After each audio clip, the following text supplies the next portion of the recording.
Put a 1 in chat if you can hear me.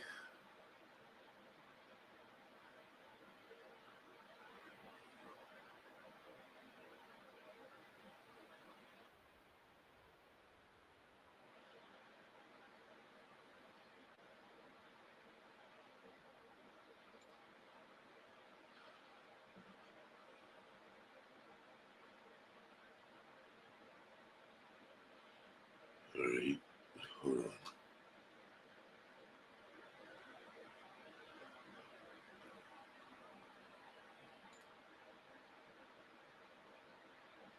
Edit. It's not cool. Hold on.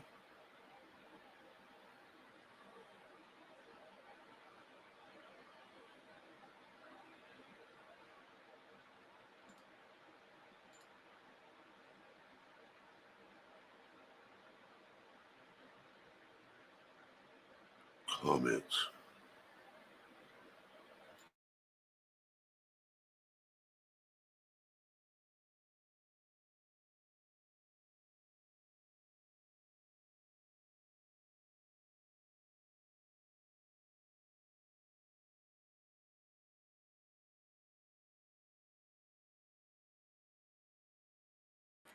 Give me just a moment. I'm trying to figure out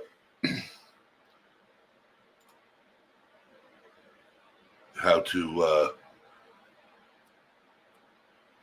enable chat. Give me just a moment.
I figured it out. Put a 1 in chat if you can hear me.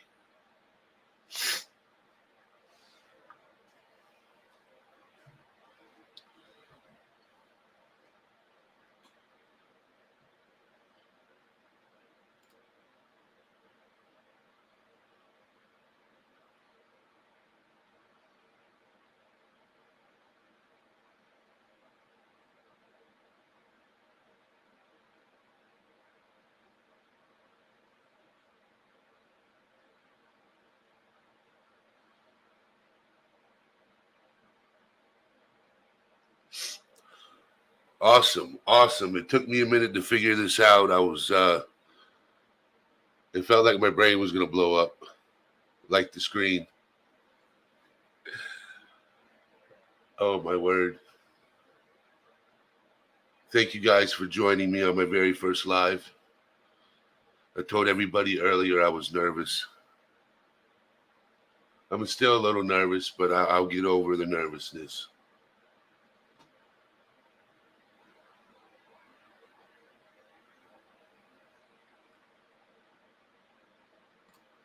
So, my background was created by Brittany. The background. Hello, Brooke Richmond, Lover of the Law, Vanessa A, Candace, Jesse Cat, Chris.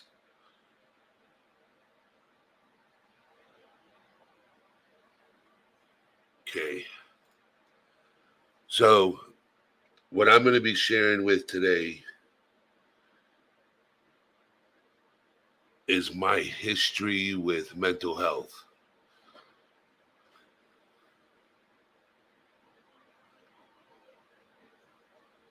We don't take mental health serious. And every time I look around and I see people that are struggling, they're afraid to ask for help because they'll get looked at in a different way. And the reason why I know that is because I used to be one of those guys that used to make fun of people who had mental illness. And the whole time, I was one of them.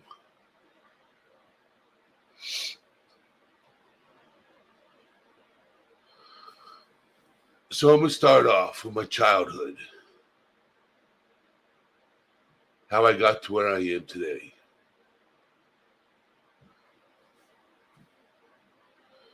So I'm 42 years old. Age has nothing to do with it because you forget more than what you learned.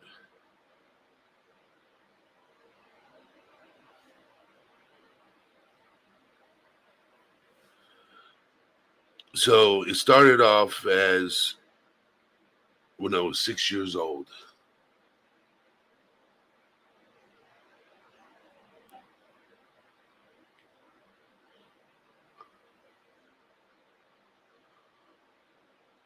I had my dignity taken from me.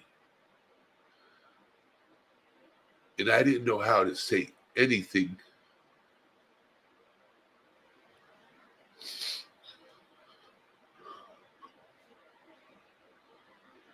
to anyone.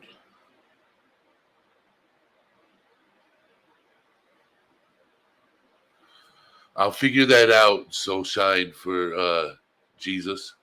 I'll figure it out. I'll try to adjust it after the live.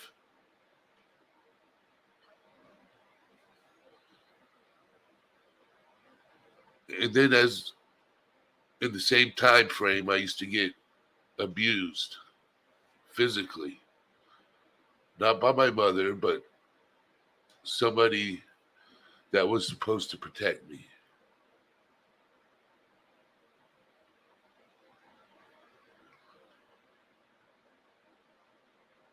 And as I got older, I didn't know how to say anything, so I put it as my fault.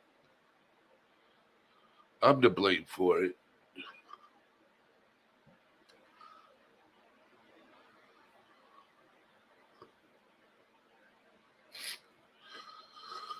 Whew. As I got older, I lived in the projects, moved into the projects when I was 8. From 8 to 15 was a very, very rough life. It's probably the reason why I am the way I am, mentally and physically. People say that I'm intimidating. Well, yeah, when you grow up for 7 years in the projects, being who you are, and getting jumped quite often because of who you are, is heartbreaking. Very heartbreaking. But then I moved from Florida to New Hampshire. And it was a culture shock and a big difference. And I picked up drinking at 15.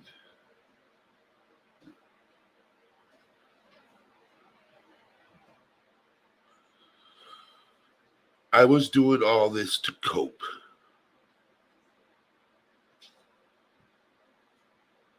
Didn't know that I had bipolar and PTSD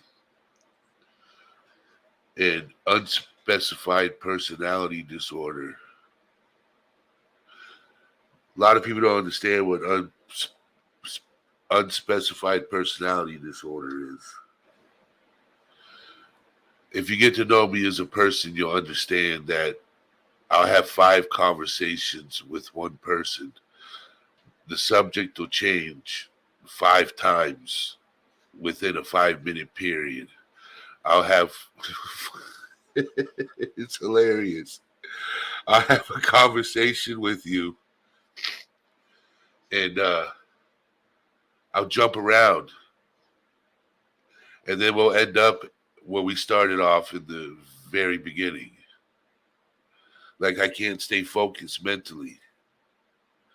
And it's tough, but I try. Because I confuse people when I have conversations with them. And I know this about me, so I've been working on it very hard. Very hard, because people look at me funny because of that. And it is funny, because who wants to talk to a person that can't stand the same subject until the conversation's over with about that subject? But it is what it is.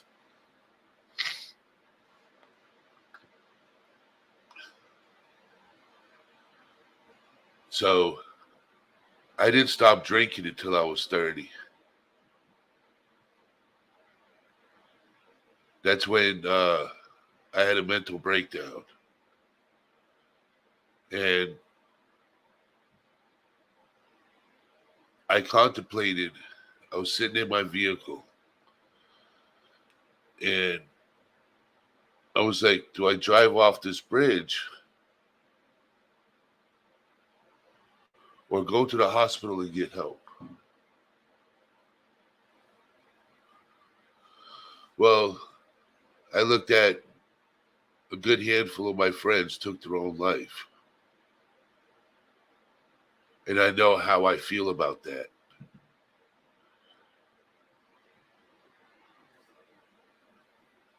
So why would I do the same thing?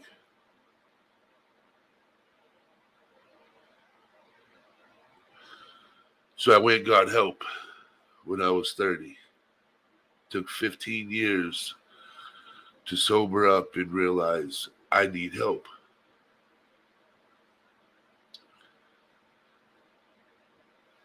And that's when my truth came out.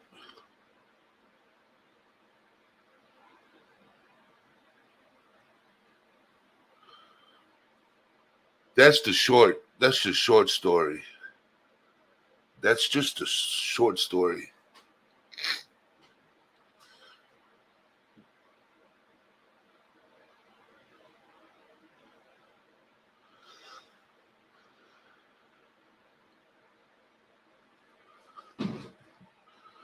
So, growing up in a fatherless home is a struggle.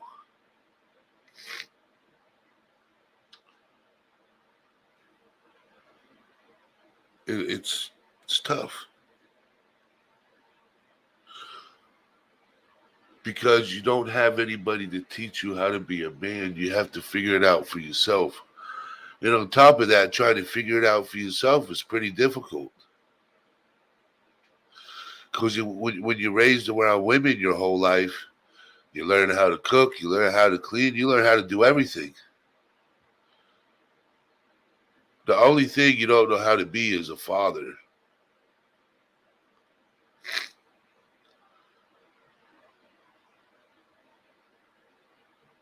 And I am one.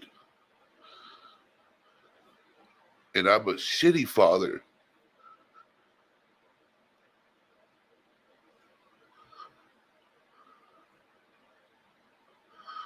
Whew.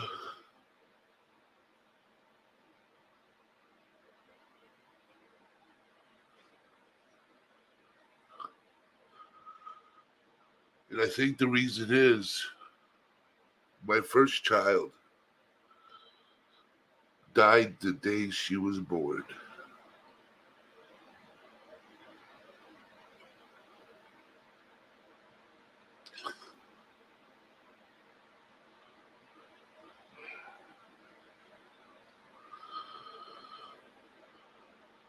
The last movement she made was in the palm of my hand.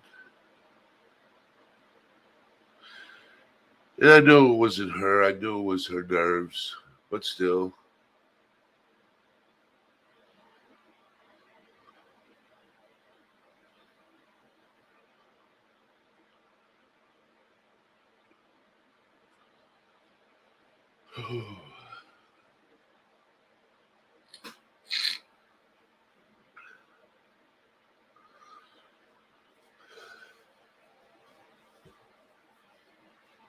I haven't got this emotional in a long time.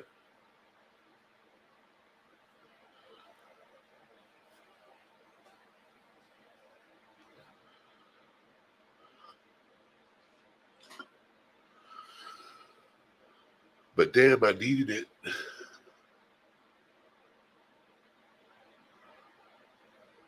I really, really needed it. Brooke, you didn't have to retract that comment. I understood what you were saying.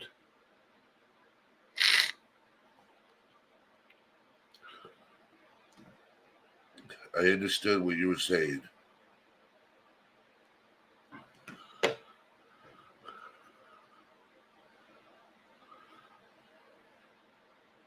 You know, share a few things.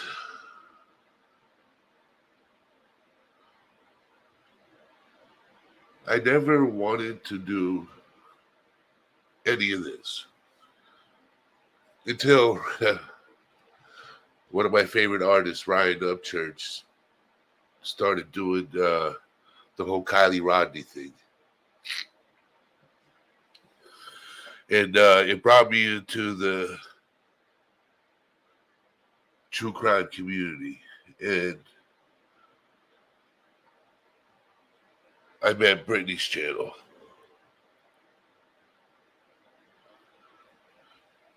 And we started covering Quentin Simon.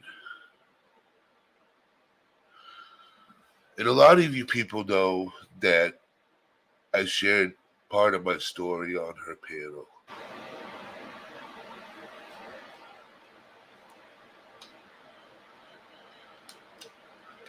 And from that point on, it made me want to start my own channel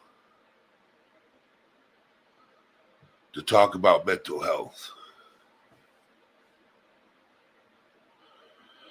Because the thing is you never know what somebody is struggling with. Because there's always somebody there that's afraid to ask for help. And then sometimes you get people who doesn't understand mental health. So when that person reaches out and asks for help, some people just say, oh, get over it. Or I don't have the time for you right now. Or they just ignore you.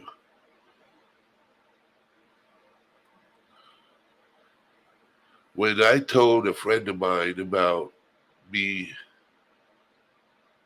in my childhood, he said to me, Just get over it.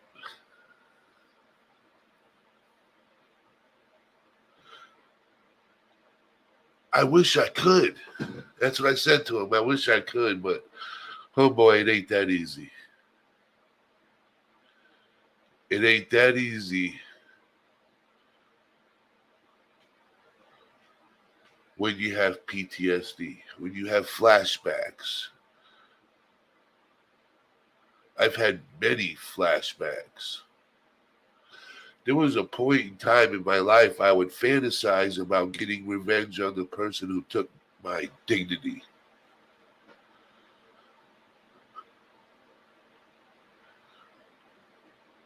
One day my therapist said,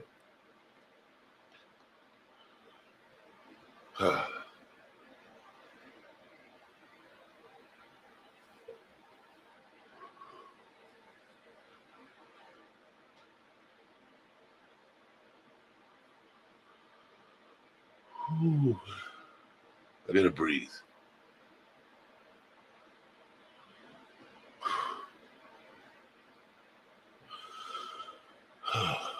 Man. Sinuses are so stuffed, getting emotional. Oh my God.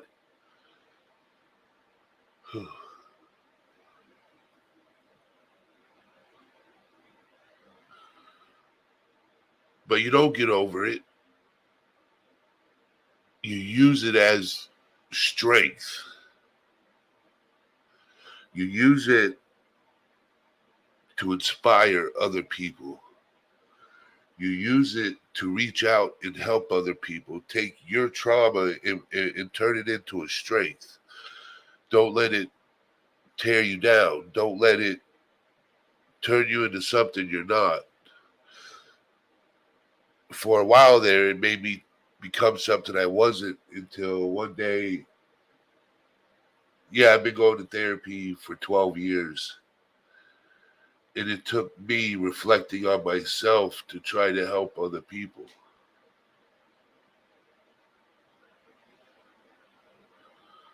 I love people. I want the best for people. But sometimes there's people out there that don't want the best for anybody. And those are the people that really need the help. Because they got something going on in their life that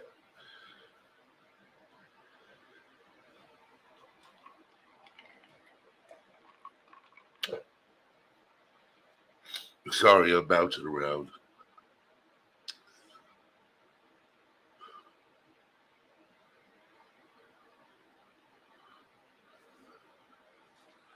Jesse Cat, I understand with the anxiety. Yeah. Panic attacks. Yep. I know all about it. Feels like you're having a heart attack when you get a panic attack. I can tell when my anxiety's kicking in because your hands get clammy and sweaty, and that's what they're going through right now.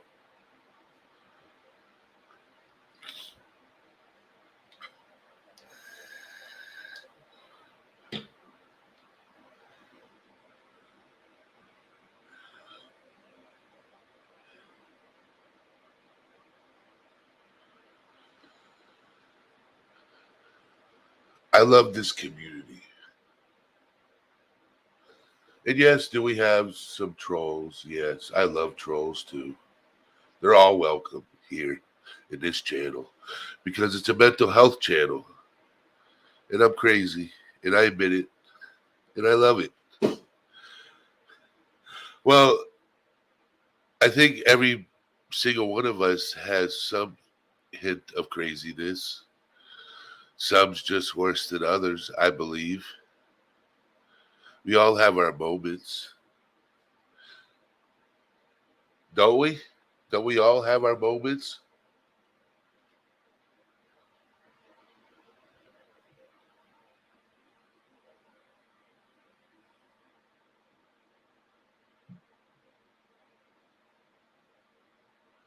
You know, I have a good friend of mine. I was trying to make him a co-host. And one day I'll get him to jump aboard with me. But he has schizophrenia. He hears voices. You know what he told me? He's like, I know I hear voices. They're my friends. We just become friends. Since we're friends, they can't control me and tell me what I can and can't do. I live my life because we're friends. I'm like, okay, okay, all right.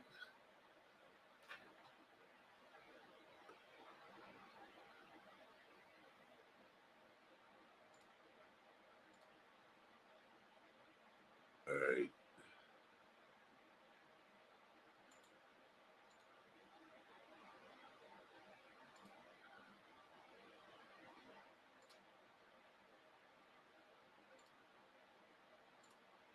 Okay. All right. I'm doing something for right now so you guys can see it. I'm going to add more later because I just saw something pop in. Just letting people know. Okay.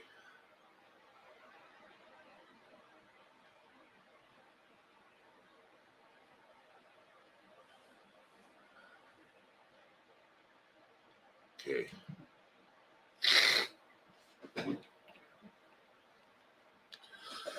All right, I'm back. Sorry.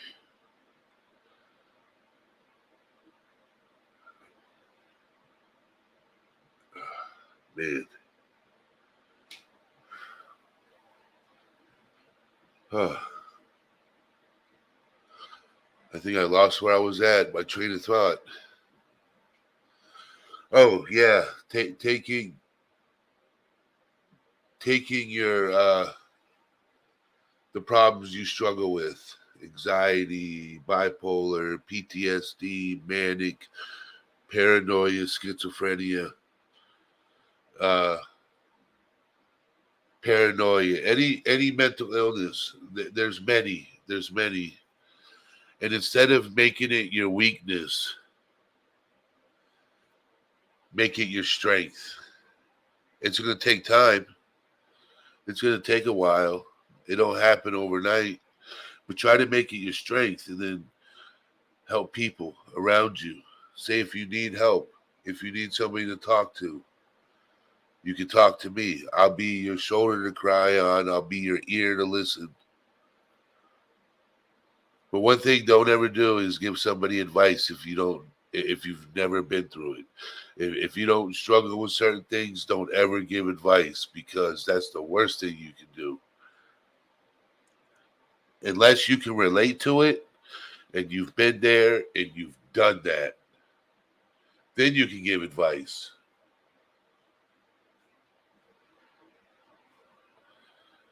I tell people all the time, and I love people. I love everybody equally. I have people I don't like, but the ones I don't like, I remove them from my life. I don't hate them. I love them, but I don't like you.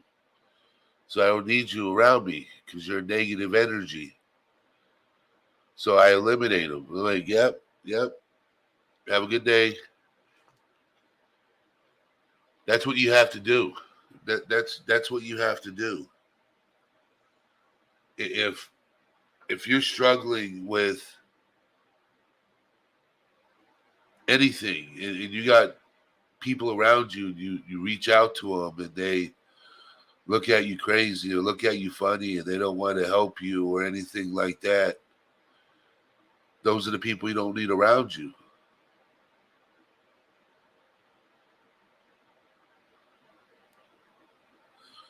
You know, I was see I used when I was an alcoholic, and what I mean is I drank 7 days. No, I drank 6 days a week. Sunday was my sober day. I didn't drink on Sunday, but I drank Monday through Saturday. Sunday was recovery.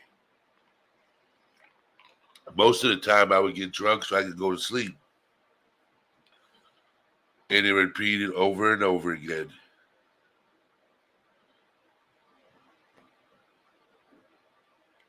I'm sober now, 12 years.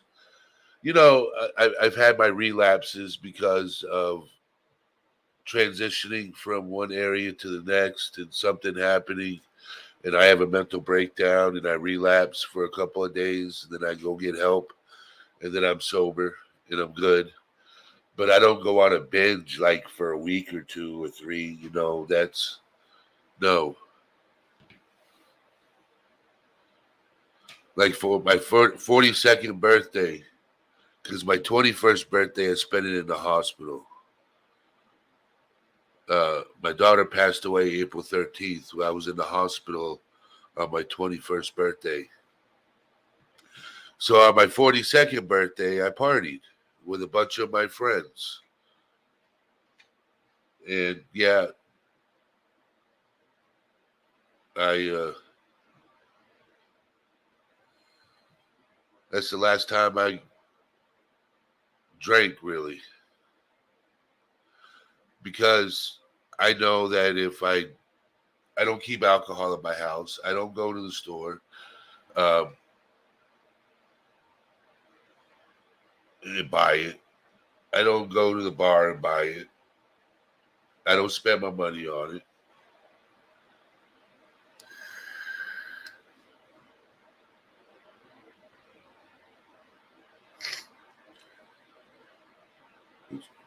You guys are amazing in this community. Majority of you guys have an amazing heart. Rogue Knox, that's awesome. January 1st. That's awesome.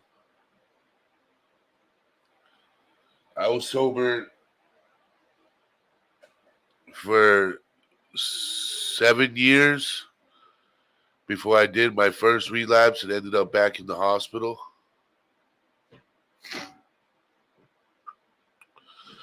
This is around the time my grandmother was passing away.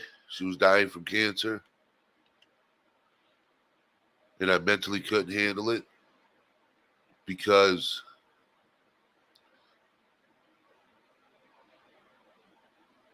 I had two grandmothers. One of them I was black sheep to. She didn't care about me. But my other one, Edie, my grandmother, I call her G-Ma. Man, I think she's the reason why I became sober. She's the reason why I quit drinking. Yep.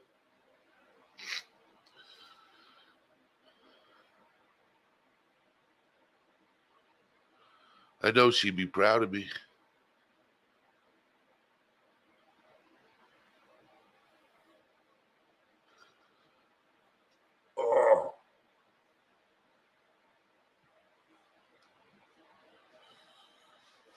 Oh,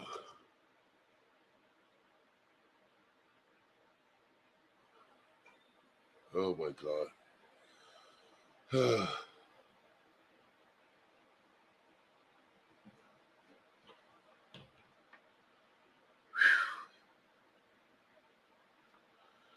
I know my uncle's watching.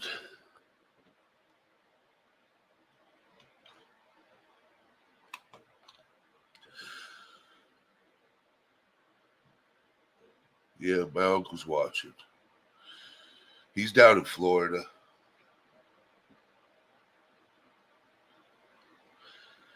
It's crazy. I met him when I was 24.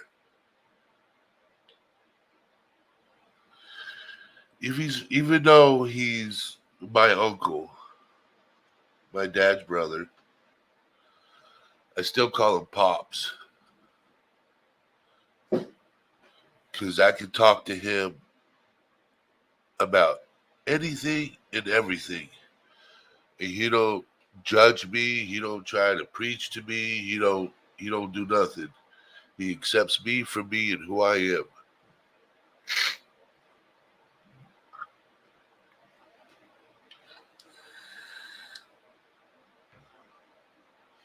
That's what family's supposed to be about, if I'm correct, is to accept you for you and who you are. What I can't stand is people when they put on you know, they put on a book cover.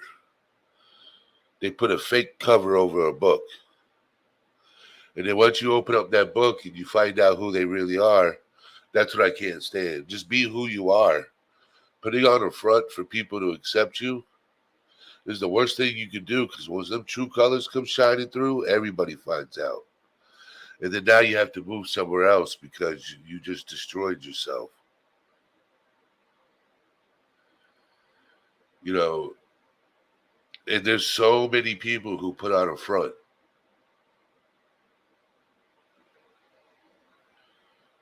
So many people. Like, why? Why you gotta put on a front? You know,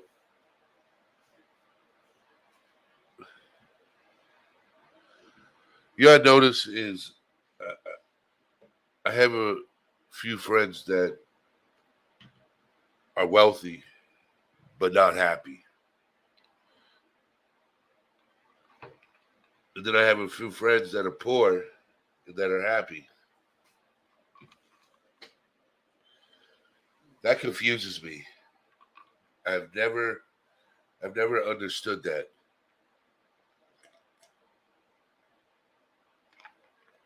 Never understood that.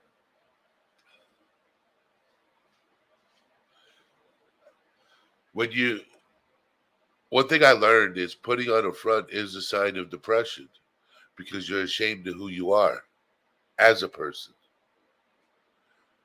And I tell people there's nothing wrong with being ashamed of who you are. If you're ashamed of something, fix it. You're the only person can fix what you're ashamed of. And if you can't fix it, embrace it.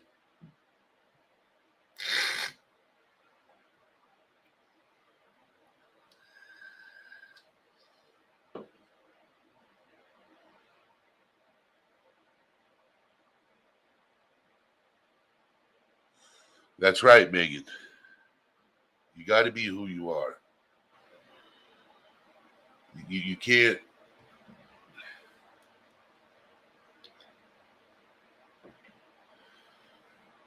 Correct, Angela. Money cannot buy happiness. Money cannot buy happiness. I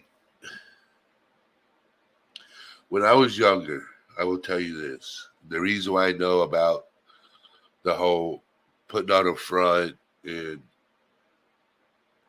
money can't buy happiness. I was both. At a younger age, I had money and I acted like somebody I wasn't.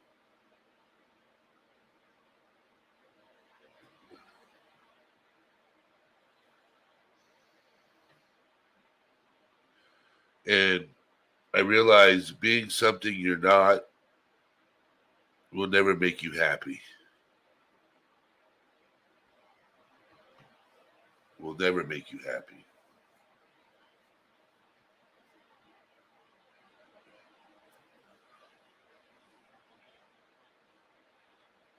I agree, eye in the sky.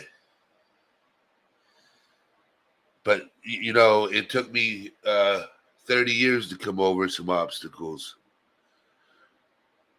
30 years.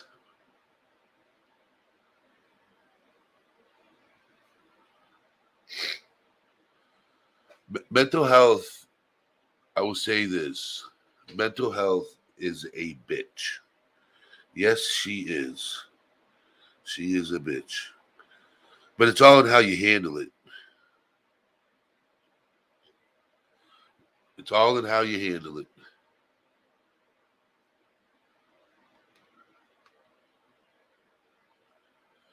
You guys are wonderful people. Amazing people. My next live will be open panel where I will drop the link. So, yeah, Christina, I understand that the mood swings the happy 1 second, the upset the next second, the the overjoy 1 second, the angry the next second. You know,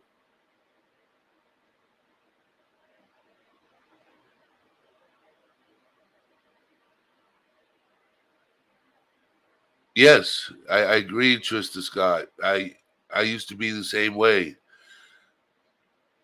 I used to hide how I was feeling. That's what alcohol did for me. Alcohol destroyed me, to be honest. I would embarrass myself so much.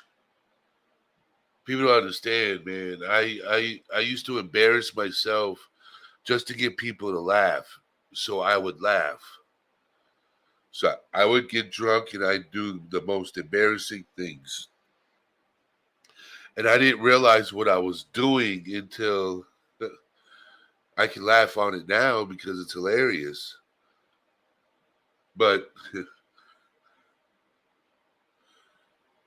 until I sobered up, once I sobered up,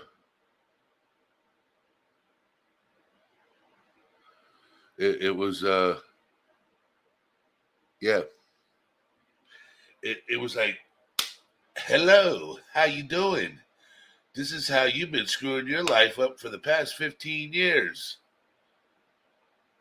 Everybody thinks you're a goofball. No one takes you serious.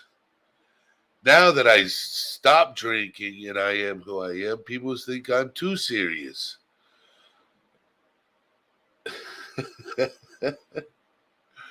uh,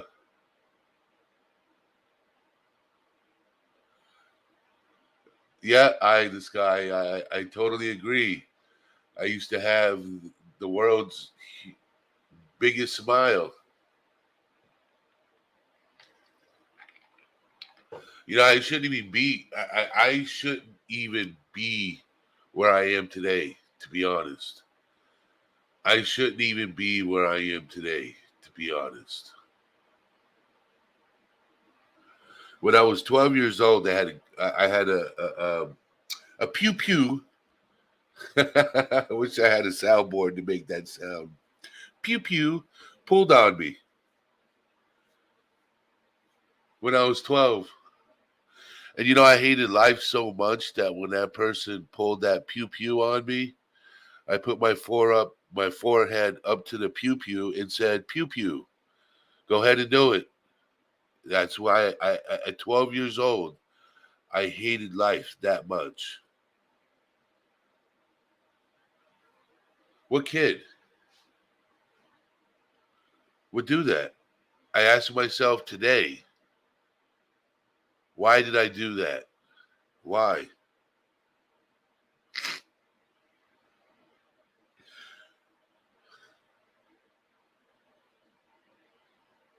It's the craziest thing. I laugh at it now because you know, you sit there and say, you know, you got that button at Staples. You go to Staples and you got that button and you press it, the red one.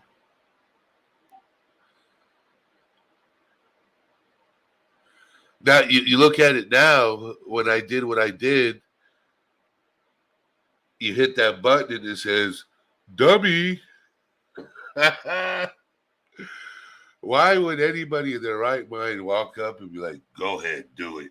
Pew pew. I wouldn't do that now. Uh. I wouldn't put myself into a situation where somebody's going to do that. Yes, the easy button.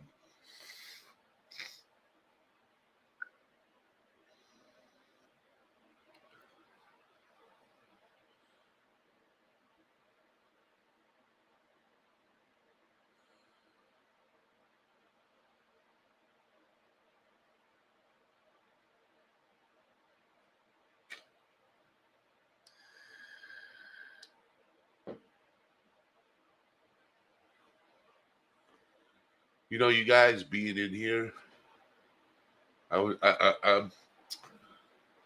Yes, you guys are amazing. You guys are amazing. You know, man,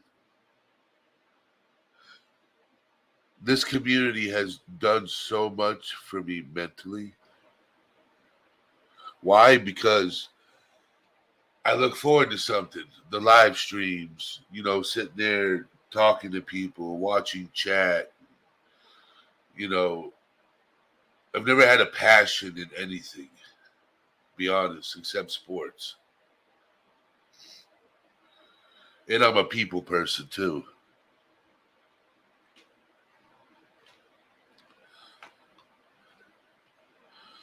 Yes, Candace. I you it's to me it's funny, but to other people it's not funny because you know. So I have you know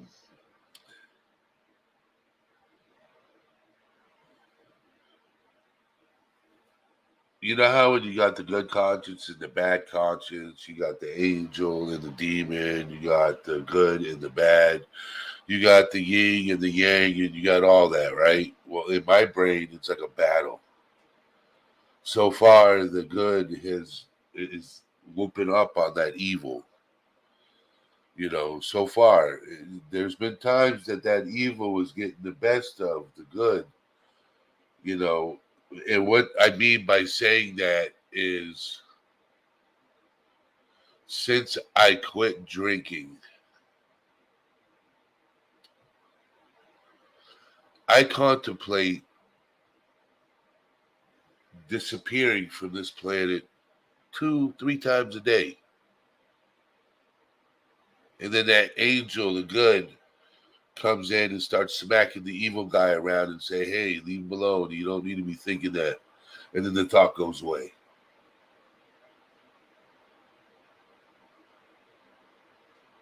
It's thoughts of it is one thing, it's acting on it, it's another.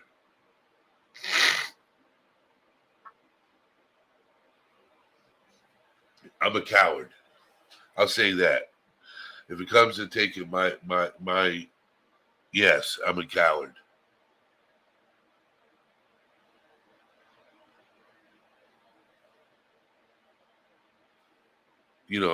I just wish that my friends, when they were going through something, they would have reached out to me because they would be still here today. I lost two best friends.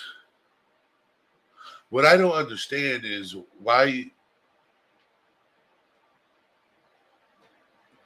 the most common thing among men who take their lives is mainly most of them are over relationships.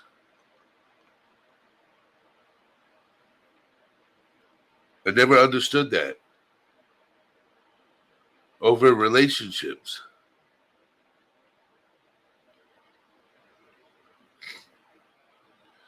I've never understood why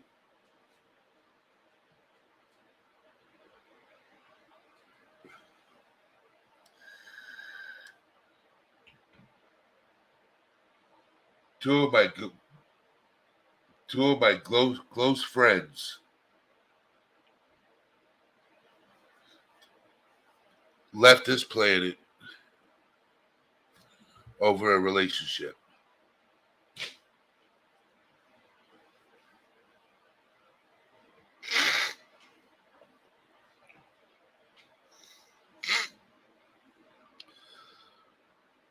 I'm going to show you guys a background that Brittany made for me, and I think it is phenomenal.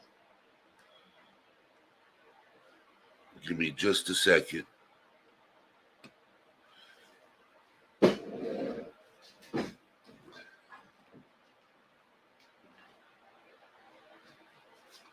Show you a background that Brittany.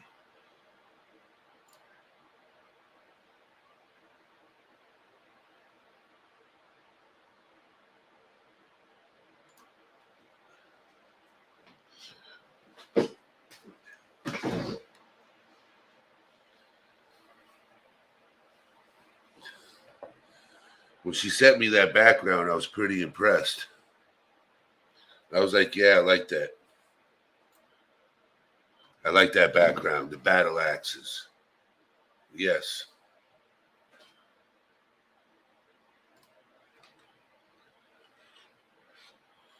So who wants to come up on panel and say hi? I'll drop the link.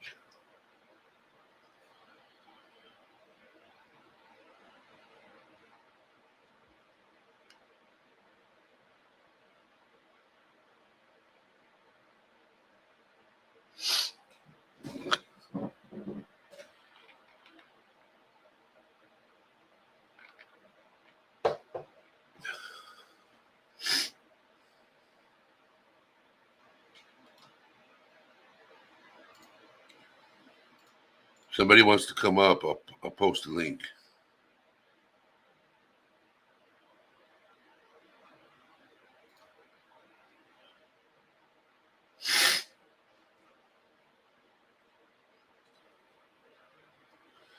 You guys can, anybody can come up and ask questions if you want.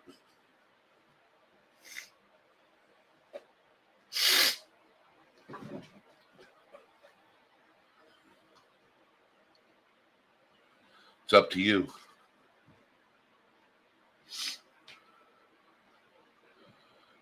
Or you can ask it here in chat. Ask anything.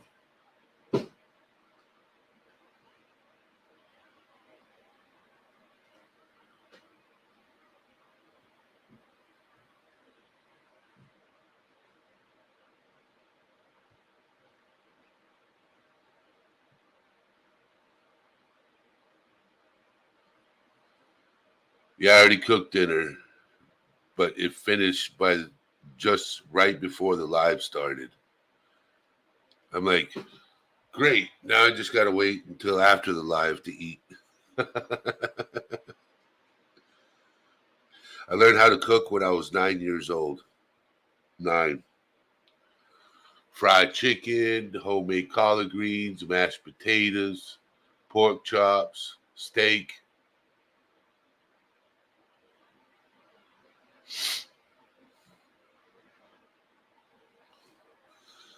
There's nothing to be afraid of. Chicken.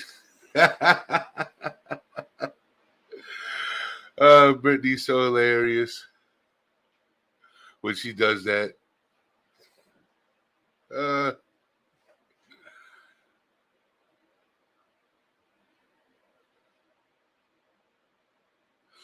Vanessa A. So,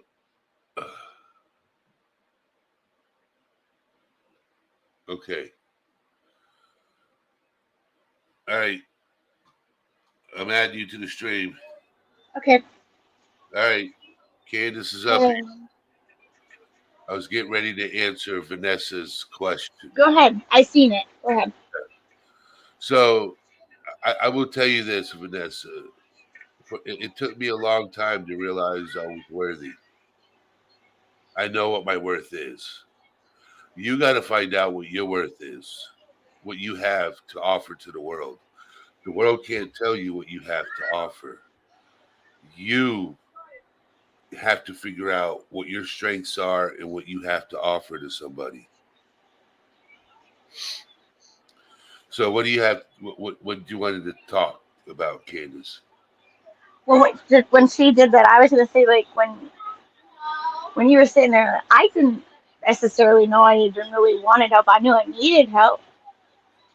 I knew from a young age, but like with kind of a similar situation. But when I was forced to kind of into getting help, you did it on your own. So I was just like, did you want help for a while, or did you just feel like me that you didn't feel like you had the problem? Because I didn't think I had the problem. It was everybody else had the problem. I was okay with how I was. You're exactly right. People around me were like, "Oh, you need help. You need help," and I'm like, "F you.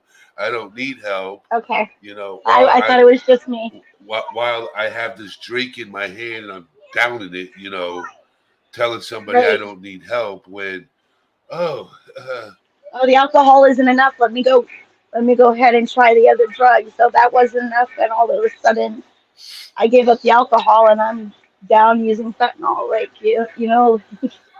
I didn't need. I wasn't the problem. It was everybody else. I didn't have an anger problem. You guys had a problem with my anger. I was completely fine with it. when I quit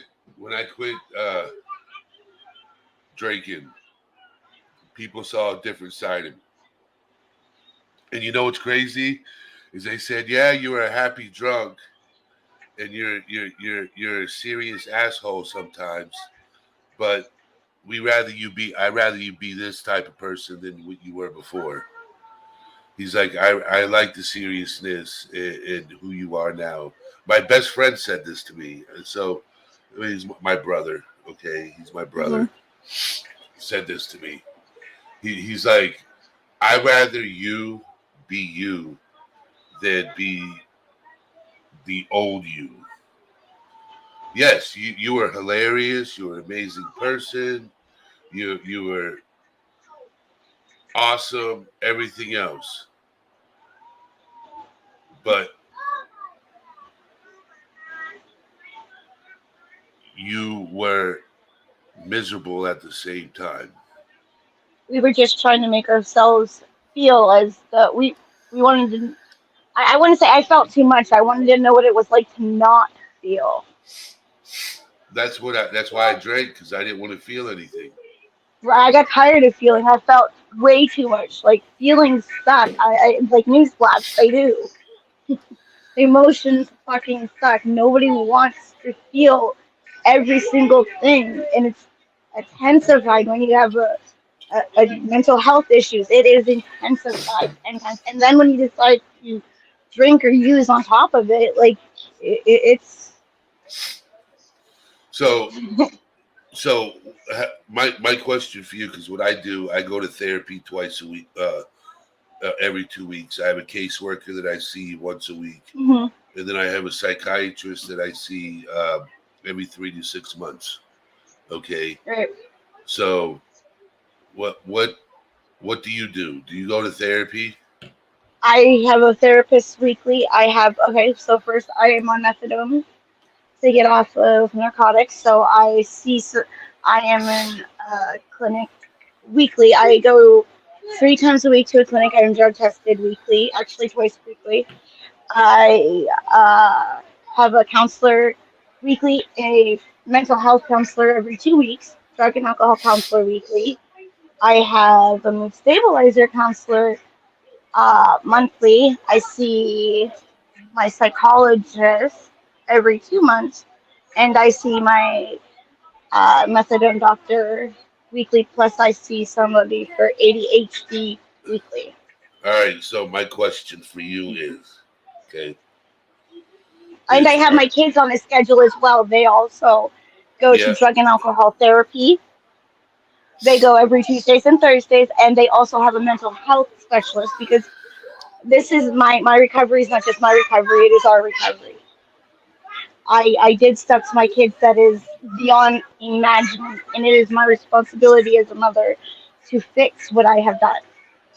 That's amazing. Now my question is are you slowly weaning yourself off the methadone so you completely come completely I sober?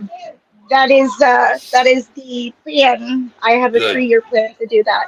good, good, good. It's That's I'm not amazing. doing it fast. I want to do it slow because I don't want to. And then when I do it, I am going to go on to a shot that helps stop the cravings. Vivitrol. It'll stop the cravings. I go every once a month and just get a shot. But I will never quit going to meetings. Once Well, an yeah, addict, yeah, always an because addict. I'm going to be there. Be like, guys, every day is going to be day one. because I'll tell you this right now, okay? Because I got friends around me that used to do the methadone until they sobered up. They quit taking it, right? Now they're Hmm. sponsors. They sponsor people, okay? I actually do sponsor people. I have a year and a half clean with the methadone is what they call it. And I help other addicts get clean, and I help other people find help or find themselves. Now you know how I became sober, right? Yes. We had I this. I went into a mental hospital, okay, Hmm. and that's where I got diagnosed. And then they said you need to go to AA meetings, okay, and I did. I went to a few, and then I quit. And there's a reason why, okay. AA is Uh, horrible. okay, But like rude.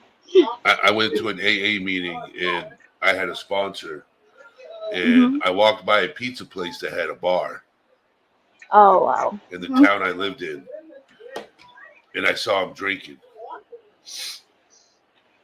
Did I blow him up at the meeting? Yeah. How can you be a sponsor for sobriety if you ain't sober? Right. Now my addiction of choice now is coffee and sweet tea and water. But I love, man, I could drink coffee. You could have 10 pots of coffee a day. I could drink all of it a day. I drink way too much coffee. Caffeine doesn't do nothing for me. You know how people drink caffeine to wake up?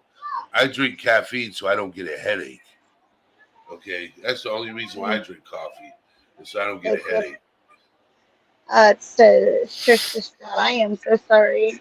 And see, I because I have polycystic kidney disease, which is also how I was introduced to narcotics in the first place. I have regular health scans every few months to make sure that it's because I am prone to cancers as it is because my grandmother died of cancer, uh, a pancreatic cancer. Her sister had breast cancer. Like it runs. I get chest all the time, so I understand where you're coming. I am sorry that that happened.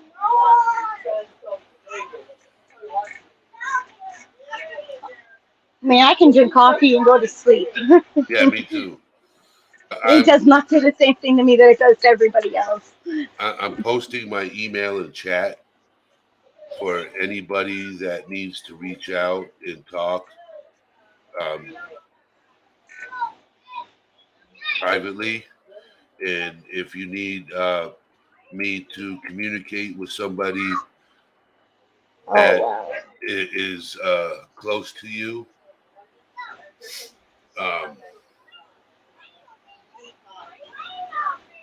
for help and guidance on where to get help, and Hmm. just admitting that you need help, I will help. So I just dropped my email. And if you need to, you can reach out to me because I still work through the state helping give out resources through all states. I can give you numbers if you need. It's Candace. That is the cancer that he had passed away.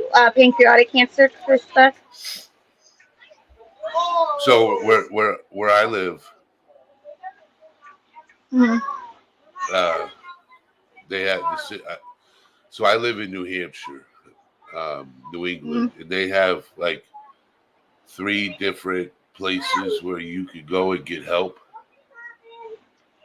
Oh, Yes. pancreatic cancer sucks. Yeah, it does. It killed my Can't, grandma. She gave can't. her 6 months. She lasted 13. So my grandmother, when she passed away, man, before she died, man, that woman, oh my word, that woman,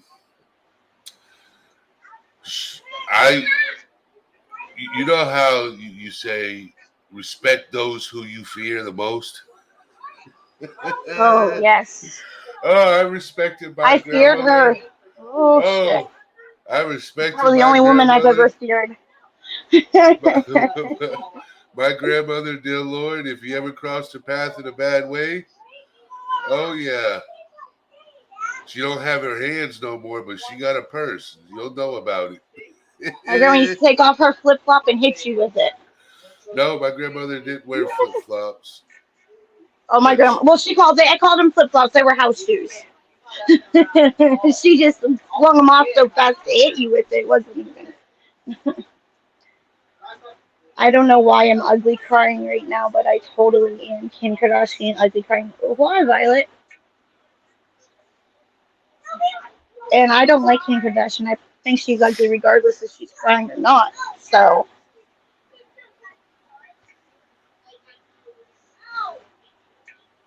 Is YouTube lagging?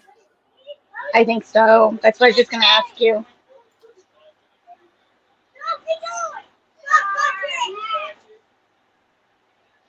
All right, give me just a second.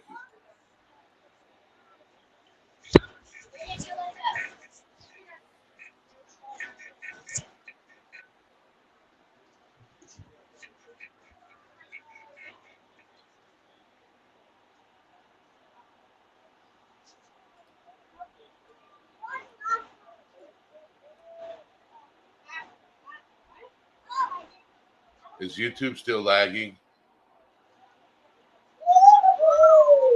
And you got it on slow mode. She said you got it on slow mode. They can't go. They can only text message every few minutes. No, I'm talking about YouTube itself.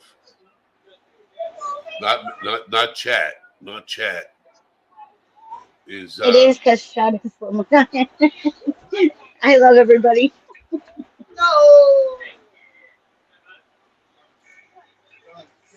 okay. Well, telling it how it is. I guess it's a gift and a curse. I mean, it definitely gets me into trouble a lot of times. More times than not.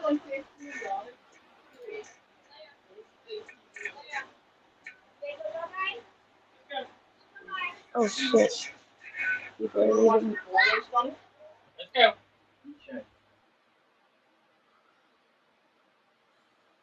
All right.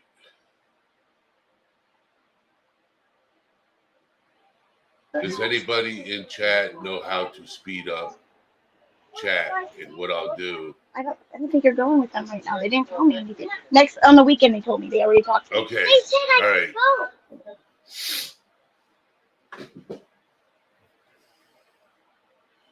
go. Okay. I was worried. Does anybody else want to come up on panel and join? It's not scary, guys. It really isn't. No, it's not. Like I thought if I got up, maybe somebody else would come up. All right, let me see I what was I hoping. can. Let me try to change the slow mode. Can anybody in? All right. What I'm trying to find out is, okay, trying to see how I can change it.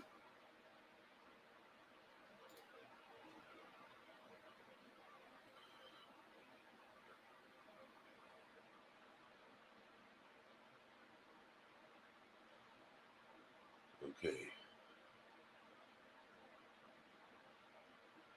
No.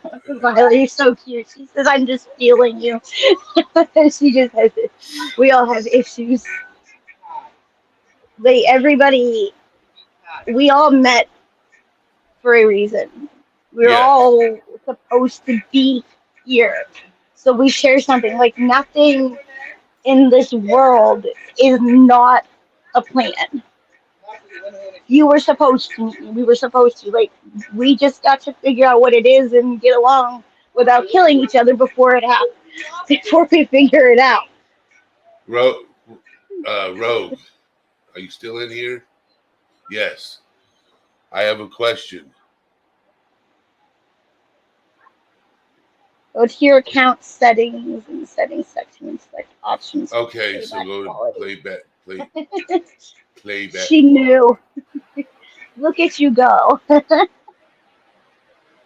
She's like, damn, have it on slow mode. I can only type so fast and I have to sit here and count down until I can hit send.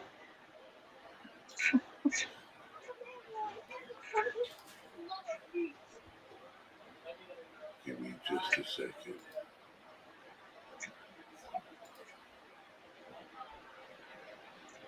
I am trying to figure this out.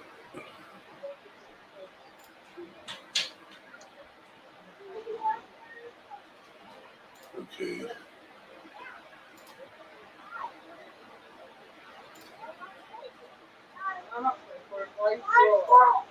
Okay, slow mode is off. Chat away. Yay! Okay, I fixed it.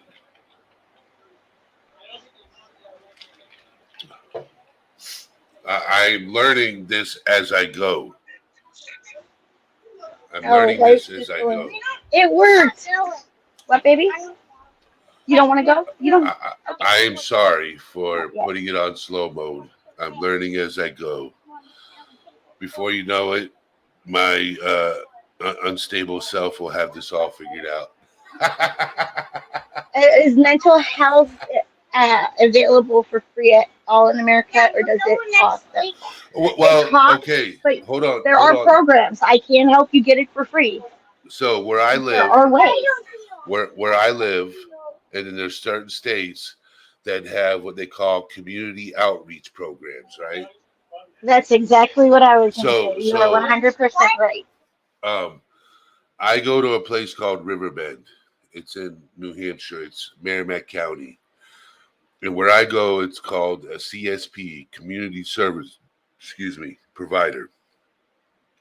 So what that means is if you can't afford it with your insurance, they will figure out a way to get you in.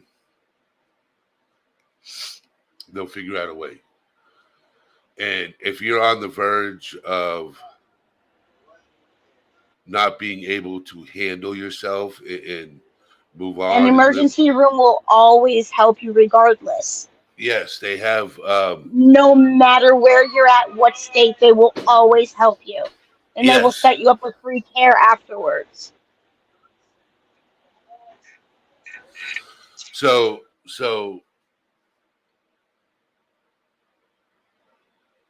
hold on. Let me read comments. Hold on.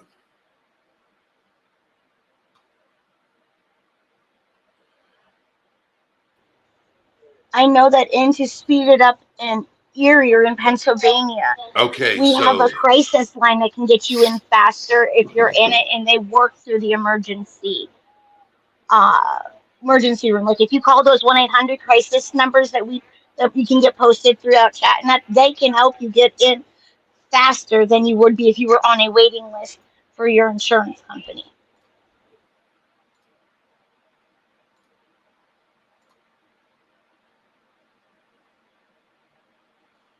All right, Miss Arnold, I fixed it. You have more of ability now, Miss Arnold.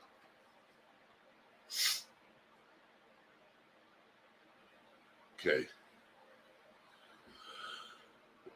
So, not everybody, like, say for example, you're having a mental breakdown, right? And you're on the verge. You go to the nearest emergency room. They usually have a part of the hospital that helps people that are having a crisis. Okay. And they try to figure out what's causing that crisis. And usually they want to keep you for 72 hours, but it's best if you stay the whole week. That's what I did. I was in there for a week.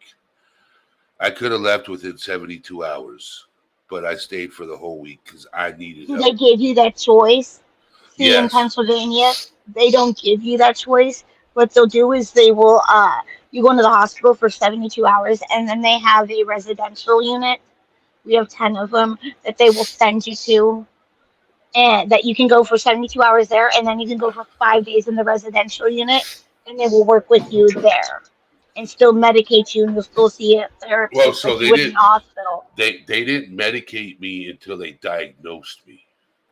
Yeah, that's what I had to do, is go through the diagnosis process in the hospital with the first 72 hours. And then I went to one of the outreach houses, and I had to stay in there for a week to get on the medicine and get it through. And if you needed more time in after a week, you'd have to go and file an extension. They could keep you up to I think it's 2 weeks there. Well, it depends, like if it's a mental hospital or if it's not. If it's a mental hospital, yes, they can keep you for however long. But if it's not, and it's a psychiatric unit at a hospital, the most they can really keep you is a week. Okay, where I live. Mm-hmm. Every state's different. Okay, Right, I've noticed. They need a universal system so that we don't have a problem. Like Wh- mental health is a big stigma in United States. Like it needs to be What what taken drives care of. what drives me crazy, right? And I'll tell you this, okay? Say for example, you know, hypothetically, right? I'm going through a divorce and I'm losing everything that I worked hard for. Is that not going to make you have a mental breakdown?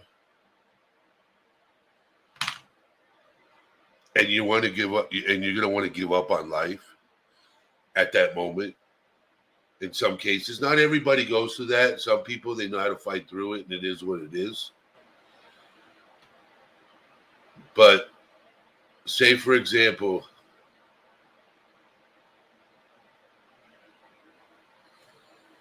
is you go into the hospital to get help, right? Because you have this mental breakdown. And say you don't get medicated, you just need somebody to talk to right then and there. So you go into the hospital, you talk about your issues, and you're like on the verge of leaving this current life. And you ask for help. And you go and see a therapist, a psychiatrist, psychologist, all these people, right? And you're not there for medication, you're there for help to walk you off that ledge and instead of letting you jump off that ledge. Now you take that situation, he's fine. He doesn't take meds, depression meds, nothing. 15 years later, right? That's still a stigmatism on his record. That will follow Right. him for the rest of his life. And that's what, like, we don't take mental health serious, but we'll ruin somebody's life because they went and got help. That's why I have I've had helped people without having them go to the hospital. You can just go personally into the rehab centers without having to go into the hospital. They can do the same thing the hospital does, treat you without it being on your personal record. It can be done. It's just you got to find the people that actually want help. Like for years, I didn't think I needed it. I didn't want it. I did it to make everybody shut up, but I wasn't really using it. I was just going with the flow, just making other people happy so they'd leave me the fuck alone. I I I, Sorry. I agree. I agree. Okay, because that's the reason why I'm starting this channel so I can help people. And I'm going to create a Discord. And I'm actually working on getting a business cell phone so I can actually talk to people on the phone or do video chats with people on the phone. You know, that's what I'm working on. It's just going to take time because everything costs, and I'm doing all my funding myself. I'm not asking anybody for anything because you know There's no way of making somebody realize that they need help. You have to literally wait until they realize it. And deep down, they know it. They just don't want it. They're too stuck in their way. They're not ready to quit having the fun that they think that they're having right now. And until they reach the bottom point that they have reached for them, they're not going to. And it's just going to hurt you and everybody else as much. And I'm just as guilty for dragging my loved ones right along with me. I mean, it is a process. And I wish to say that there's a way to go around it, but there isn't. Miss W made an important point, right? There's a lot of men out here that don't get the help that they need because they're afraid to be looked at as The a weak. stigma, Weak. right? Yes. Okay. I'm gonna tell you right now, I am by far weak, but I am I'm connected with my emotions because everybody has emotions, right? You know, the thing is, right, is your feelings are always going to get hurt. It doesn't matter, okay? I tell this to people, your feelings are always going to get hurt. Emotions is when you're emotional, it's coming from a different place, okay? Hmm. Because, you know, if you are in intact with your emotions, that makes you a stronger person. But if you're not in touch with your emotions and your feelings get hurt, it's hard to explain because for a long time I wasn't in touch with my emotions. So every You were time, over hyper aware of your feelings, though. Like it was too much for you. You didn't want to feel.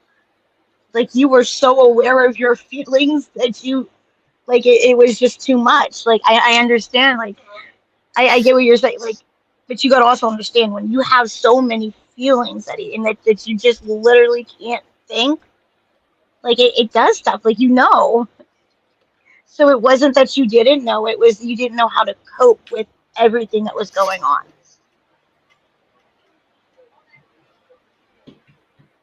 And it's sad, but the mental health is such a stigma, especially for men. Like I have this fight with my father every day because I have all three of my boys in mental health. I'm see, sorry, there's see, nothing wrong with having somebody to talk to, and if you have no, a disability, then no, take care of it. I agree, and I tell people all the time, there's nothing wrong with talking. If people judge you because you're in touch with your emotions, you know, they have a, they have problems themselves that they haven't resolved. Yeah, Okay, we all have issues. It's just some are worse than others. Okay, some don't know how to. I don't know how to communicate it. Okay, they don't know how to talk about it. right. They're afraid to talk about it. They're afraid to get called crazy or mentally insane or mentally unstable or you know anything. Being a Okay, depression, like having I depression or medicine for it, is nothing wrong. But you know, it's like being a diabetic. so You have to I'm take pre. insulin to stay alive. Yes, so I tell people when I meet people, okay, like I think I scare a lot of women away when I go out and tell them right off the rip because I don't hide nothing. I don't want them to find out after we've been dating like a couple of months. I say, yeah, okay, I go to therapy every 2 weeks. I got a caseworker. I see a psychiatrist every 3 to 6 months. I have PTSD. I have bipolar. I have manic. I have anxiety, insomnia. Okay, so this is That me. I'm doesn't an open define book. you as a person, though. That does No, not define you as a person. but What I let defines you them is how you handle yourself with that. correct. But I let them know that if I'm going through situations, they understand. And Right. okay, because when you struggle with those things, you're going to have moments that you do not want to be bothered by anyone. Not at all. Okay, you have moments, but those moments can turn into days and weeks and months, And right? even if you don't want to be bothered, you need to be bothered. Yes, yes.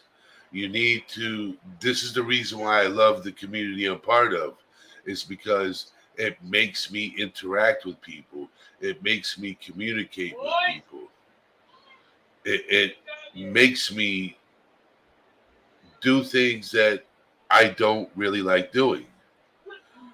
Because when Brittany goes live, okay, and I'm in the true crime community, and I will tell you this, you know, is it weird most times being the only person in in the background talking to a bunch of hens? Yes. Okay.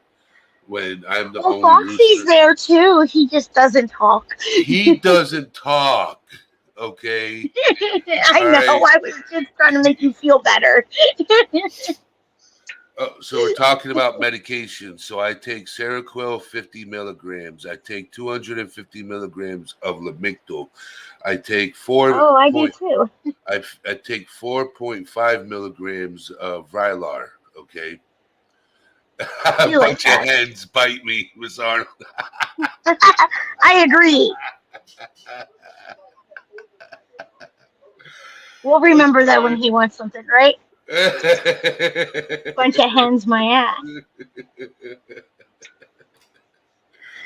Uh, but see, the thing is laughing. You need laughter, comedy. You need Yeah. comedy in your life. Okay, you know, people person, saying hi to somebody. You might get somebody that'll turn back around and look at you funny, like, "Who? Huh?" No, saying hi to people. Like I say hi to everybody because you don't know who you're gonna meet. I run the gamut. I am so sick of taking, like, you know what I have? I noticed, like, when you're in the mental health, and this is like, I put a limit on my prescription. I I used to be, when I first started out in my mental health, I used to have like 13, 14 prescriptions. I will not take any more than 6 prescriptions. I do not want to have a prescription for a side effect of a prescription. And they are like, they're pharmaceutical companies are over populating everything. They're over, like, these doctors are just writing left and right, and I refuse to. I will not put my kids on prescriptions. Like, I look through everything. I am on, even with methadone alone, I have 5 prescriptions I take daily. And I will take out one and rotate it if it does not work, but I refuse to keep taking all of this things. Like, pharmaceutical companies rule the world, and I swear, like, we don't know what all of these things do. And I want to make sure that everything is perfect. Like, I when I was sat there and I looked when I had 13, I was like, why was I taking this? Oh, to cover a side effect from another medicine that they gave me to treat one of my mood things. I was like, are you kidding me? Oh my gosh. I could not believe So, how much they push medicine that all right. they're not even looking into. So years ago, right Mhm. when I quit drinking, okay, I was I'm still 6'6", but I weighed 240 pounds. I was in the best condition of my life. And then they prescribed me Depakote and Trazodone. Oh wow. I was taking 2,000 milligrams of Depakote every day. Oh Jesus. I was taking 250 milligrams of Trazodone every night for bed. Hmm. I went from 240 pounds to 320 pounds. I bet. Okay. So they got I me off also of check to see Depakote. that. They got me off of Depakote, and I went from 320 pounds to 370 on Seroquel, right? Now they got me on Vraylar and Lamictal because those side effects doesn't have weight gain. That's why I'm on Lamictal. Okay. I I I take the said I said Lamictal. I said What do you think about Zoloft? They just tried giving me that. I'm worried about gaining weight. I don't. I like. I'm working on losing it. I'm so worried about this shit. It's not even funny. I've never taken Zoloft. I'm worried about it. I don't know if I want to try it. And that's the honest to God truth.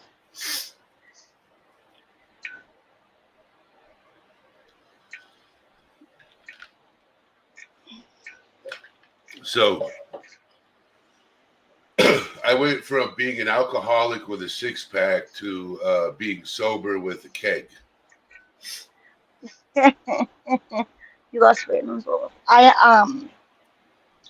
I gained weight, and now that I'm on like, they took me off with something, and now I'm on Lamictal, and the medicines that I am on, I'm on Zoloft. But maybe that's why I have lost 70 pounds in the last 2.5, almost 3 months. I'm afraid, like, and I don't know. I'm just, like, when I first got on all of this medicine that they gave me, I was damn near 300 pounds, and now I'm down to 214.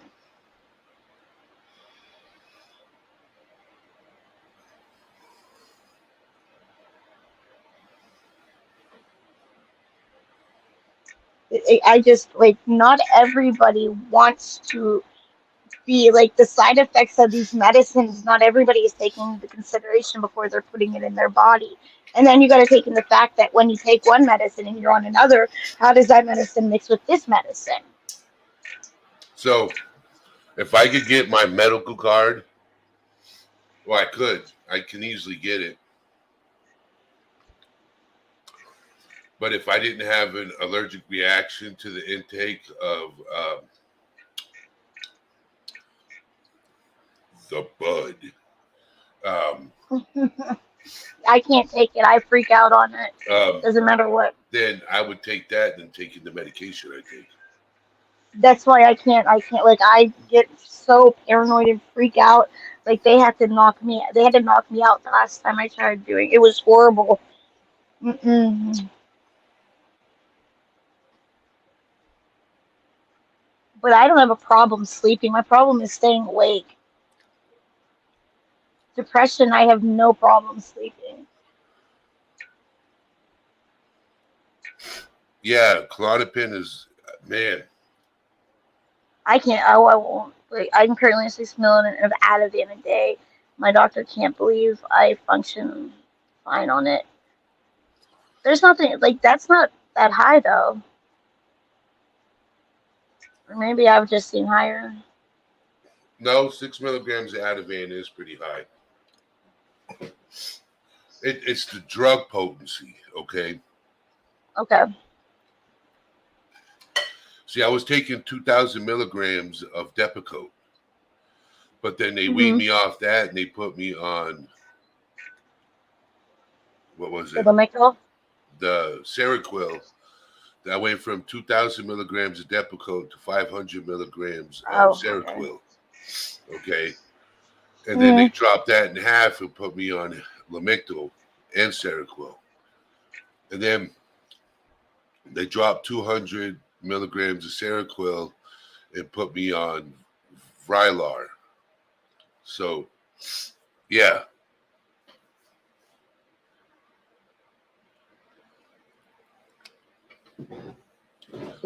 Screw that.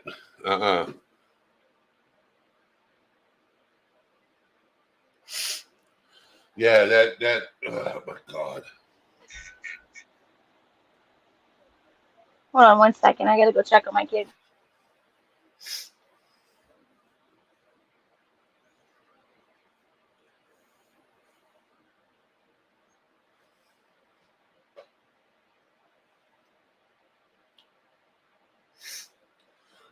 Every medicine that you take, and I don't push it on people because it doesn't work for everybody.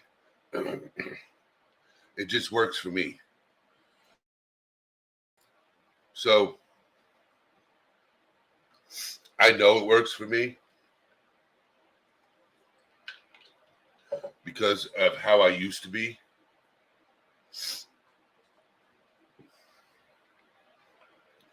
I wish I could lose 130 pounds. I would be back to my old self and I would be happy.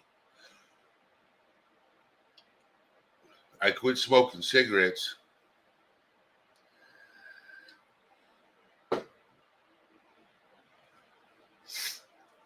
And I used to only eat one meal a day. Now I eat like 5-6 times a day, which is what I needed to do in the first place to help me lose weight. I eat when I'm not hungry.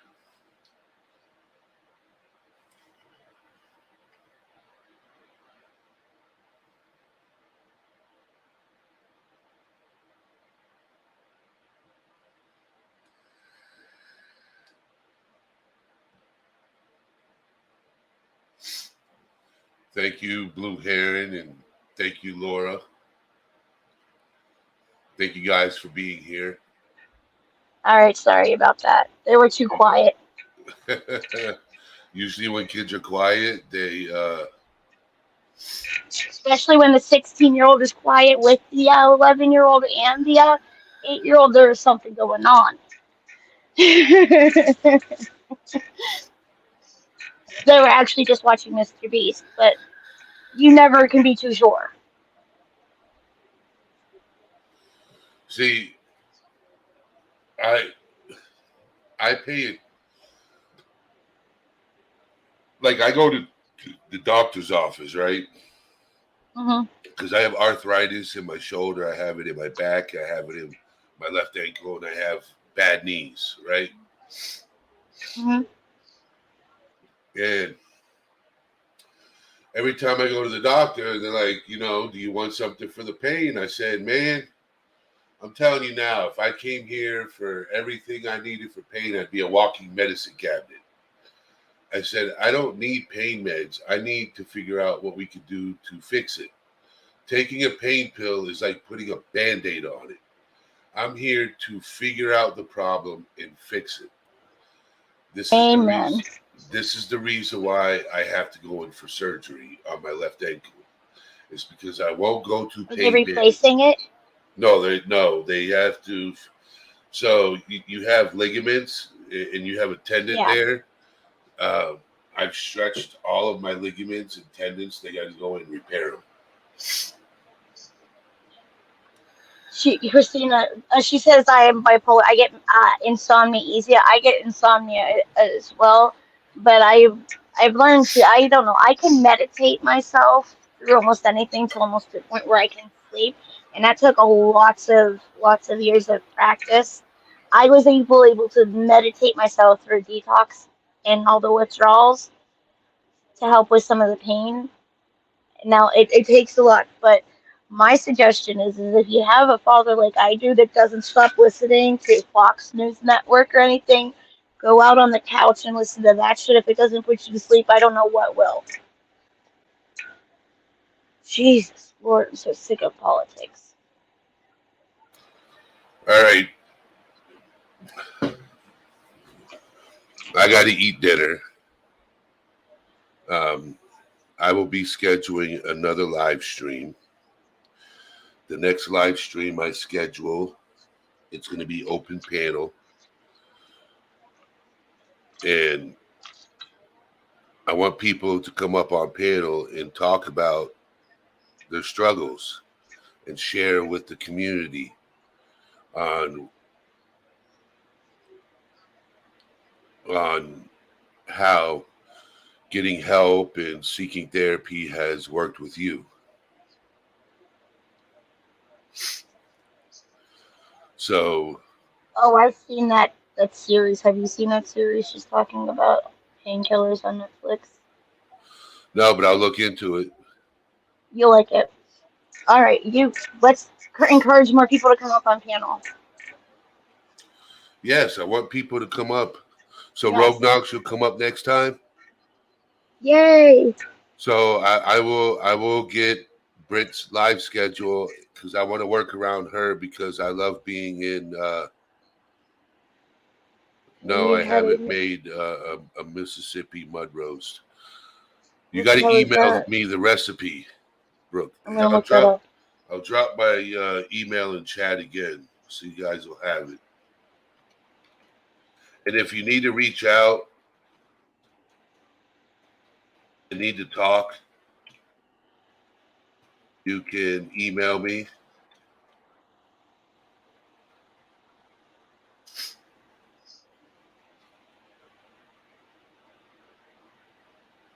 And I'm sorry for your loss, Miss Arnold. But if you guys need to talk to somebody and reach out, you can play Alibi. You can play catch up, but make sure you got tissues. The next live I do, I'm inviting people up on panel.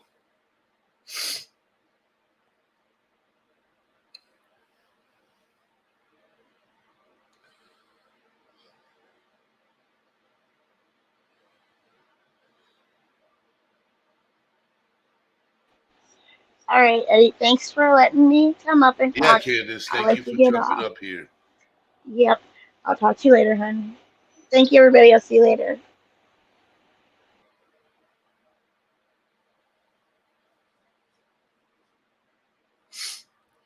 So I appreciate you guys for coming up and joining me.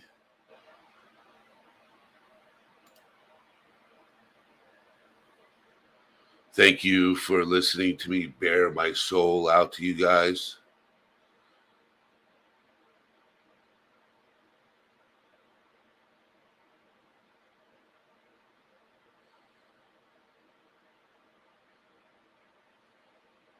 You guys are amazing.